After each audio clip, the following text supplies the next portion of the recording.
பிரியமானவர்களே, மீண்டும் ஒரு முறை இந்த லெந்து நாட்களின் 10வது ஒரு செய்தியை 10 நிமிட செய்தி உங்களுக்கு கொடுக்கிறேன். கடந்த 9 நாட்களாக ஆண்டவர் இயேசு யார், அவர் ஏன் பரலோகத்திலிருந்து வரணும், ஏன் இந்த மாம்ச சாயலை அவர் எடுக்கணும், ஏன் அவர் மரிக்கணும் போன்ற விஷயங்கள் எல்லாம் படித்து வருகிறோம். அப்ப இன்றைக்கும் ஒரு வார்த்தை என்ன, மத்தேயு எழுதின சுவிசேஷம் 20ஆம் அதிகாரம் 28ஆம் வசனத்தை நாம் பல முறை தியானித்திருக்கிறோம். இந்த சூழ்நிலைக்கு ஏற்றபடி இதை நாம் படிப்பது, கேட்பது, தியானிப்பது நமக்கு ஏற்ற ஒன்றாய் காணப்படும், பிரயோஜனமாய் இருக்கும். மத்தேயு 20:28, அப்படியே மனுஷகுமாரனும் ஊழியம் கொள்ளும்படி வராமல் ஊழியம் செய்யவும் அநேகரை மீட்கும் பொருளாக தம்முடைய ஜீவனை கொடுக்கவும் வந்தார். இது அப்ப எழுதப்பட்ட வார்த்தை. நான் முடிவாக சொல்லுகிறேன். ஒரு 2 பேர் ஆண்டவர் இயேசுவினிடத்தில் போய் சம்பாஷிக்கிறாங்க, அவரோடு கூட இருந்த சீடர்கள்.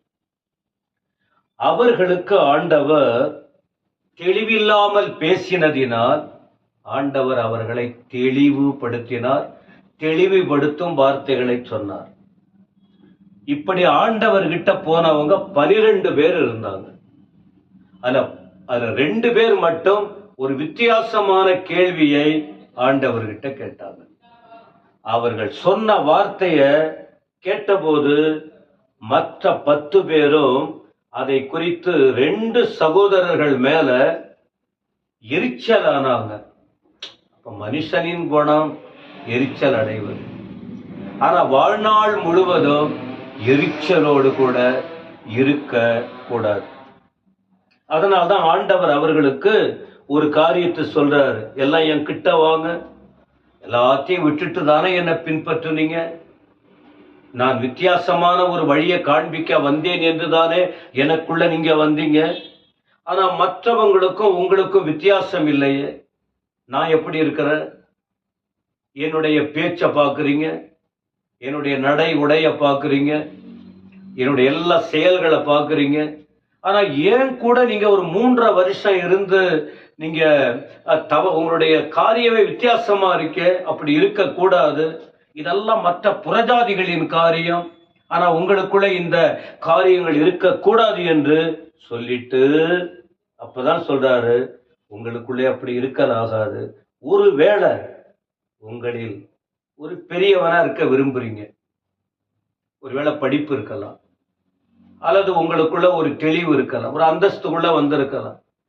நான் மற்றவங்களை விட ஒரு பெரிய ஆளா தான் இருக்கணும், நான் இனி நான் ஒரு சின்ன ஆளா இருக்க முடியாது, அவன் வேணா இருக்கட்டும், நான்லாம் அப்படி இருக்க முடியாது, எனக்கு அனுபவம் இருக்கு, எனக்கு தெளிவு கிடைச்சிச்சு, எனக்கு நல்லது கெட்டது புரியுது, அவங்கள விட புத்தி எனக்கு நிறைய இருக்கு, அவங்கள விட பேச்சு திறமை எனக்கு நிறைய இருக்கு, அவங்களை விட ஞானம் எனக்கு நிறைய இருக்கு, அவர்களை விட நான் நிறைய காரியம் செய்வேன். அப்படி ஒரு எண்ணம் உங்களுக்குள்ள இருந்ததுன்னா, ஒரு மேல ஒரு முதல் ஆளா இருக்கணும்னு நீங்க விரும்பினால் நீங்க என்ன செய்யணும் தெரியுமா? ஃபர்ஸ்ட் பணிவிட செய்யுங்க, ஒருவருக்கொருவர் பணிவிட செய்யணும். அப்பதான் நீ பெரிய ஆளா வர முடியும். நீ ஒரு நல்ல நிலைக்கு வரணும்னா முதல்ல கீழே உழைக்கணும். உழைக்காம மேல வர முடியாது. மற்றவங்களுக்கு ஹெல்ப் பண்ணாம நீ மேல வர முடியாது. மற்றவங்களுக்கு பணிவிடை சாந்தமா, தாழ்மையா, தயவா, பொறுமையா, கீழ்ப்படிதலோடு ஒரு காரியத்தை செய்யாம இன்னொரு காரியத்தை உங்களால சாதிக்க முடியாது என்று சொல்லிட்டு இப்போ ஆண்டவர் சொல்றாரு, உங்களில் எவனாகிலும் முதன்மையாய் இருக்க விரும்பினால், பெரியவனா இருக்க விரும்பினால் பணிவிட செய்யுங்க. முதன்வனாய் இருக்க விரும்பினால் உங்களுக்கு ஊழியக்காரரா இருங்க, சேவை செய்யுங்க, ஊழியக்காரரா இருங்க.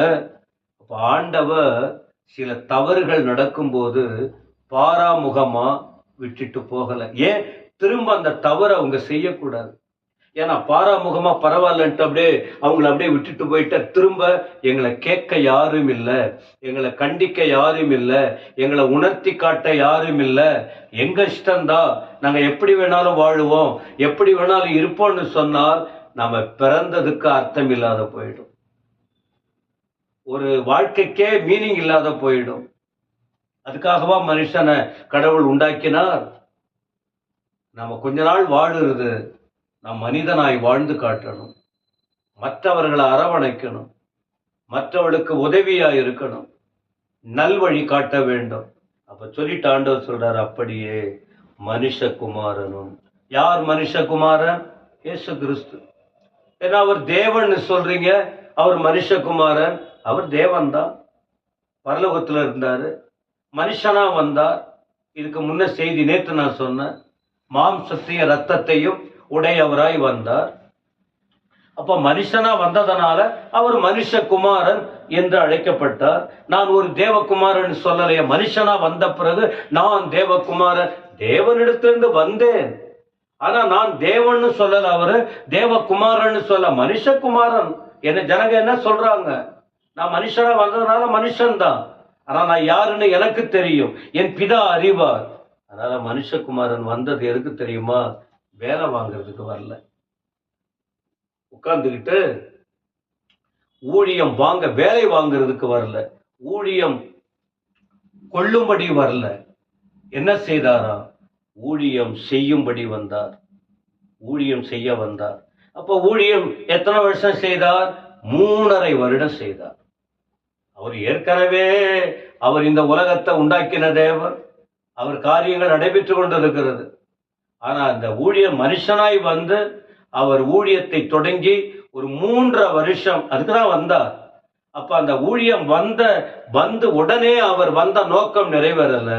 அந்த ஊழியம் 3.5 வருஷம் முடிவில் தான் அவர் எதற்காக இந்த உலகத்துக்கு வந்தாரோ அது நிறைவேறுகிறது. என்ன தெரியுமா? நான் ஊழியம் செய்யும்படி மட்டும் வரல, அநேகர் அடிமைப்பட்டு கிடக்கிறாங்க, விடுதலை பெறாமல் வாழ்ந்துகிட்டு இருக்காங்க, தாங்களே விடுதலை பெற முடியல, அடிமைதனத்தில் தவிக்கிறாங்க, வாழ்க்கையில நொந்து போய் கிடக்கிறாங்க, எதிர்கால நம்பிக்கை இல்லாம இருக்காங்க. அவர்களுக்கு முதலாவது ஒரு விடுதலையை கொடுக்கணும், மீட்பு கொடுக்கணும். மீட்புனா போய் சிக்கி தவிக்கிறாங்க, ஒரு சேதத்தில் கிடக்கிறாங்க, அவர்களுக்கு விடுதலையை கொடுக்கணும், மீட்பு. அப்படி மீட்பு கொடுக்க வந்தது மட்டும் இல்ல, அதற்கு நான் என்ன கொடுத்து அவங்களை செய்ய முடியும்னா, என் ஜீவனை கொடுத்தால்தான் இந்த காரியத்தை நிறைவேற்ற முடியும். அவரே சொல்றாரு, நான் வந்தது ஊழியம் செய்ய கொள்றதுக்கு இல்ல, ஊழியம் செய்ய வந்த ஜனங்கள்லாம் அடிமைப்பட்டு கிடக்கிறாங்க, அவர்களுக்கு மீட்பு தேவை. அப்ப இந்த மீட்புக்கு நாம கொடுக்கக்கூடிய கைமாறு என்ன, தியாகம் என்ன?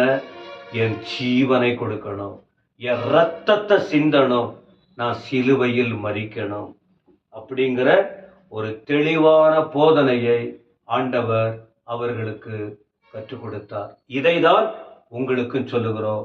நம்முடைய ஆண்டவர் எதற்கு வந்தார்? ஊழியத்தின் வழிகாட்டினார், போதனையை கற்றுக் கொடுத்தார், மீட்கும்படி வந்தார். மீட்பின் முத்திரையாக சிலுவையிலே தன் ரத்தம் சிந்தி தன் ஜீவனையே கொடுத்தார். இது அன்று. ஆனா இப்ப நாம படிக்கும்போது அந்த ஆண்டவர் ஜீவனை கொடுத்தார். உயிரை விட்டவர் மட்டும் இல்ல, இன்னைக்கு உயிரோடு இருக்கிறார், இன்றைக்கும் உயிரோடு இருக்கிறார். ஆக இந்த ஆண்டுடைய தியாகத்தை பாருங்க, கொஞ்சம் யோசிங்க. யாரு என்ன சொல்றாங்க அப்படி பேசிக்கிட்டு இருக்காதீங்க, கொஞ்சத்துக்கு கொஞ்சம் யோசித்து பாருங்க. நல்லது எது, கெட்டது எதுன்னு பாருங்க. நல்லதை பிடித்து கொள்ளுங்க, கெட்டதா இருந்தா விட்டுருங்க. ஆனா இந்த சத்தியம் உண்மையானது. உங்க வாழ்க்கைக்கு விடுதலை, உங்கள் வாழ்க்கைக்கு மீட்பு, உங்கள் வாழ்க்கையில் பக்தி, பரிசுத்தம், பரலோகம் இதன் மூலம் கிடைக்கிறது. அறிந்து வாழுங்கள். ஆண்டவர் உங்களை ஆசீர்வதிப்பாராக. ஆமென்.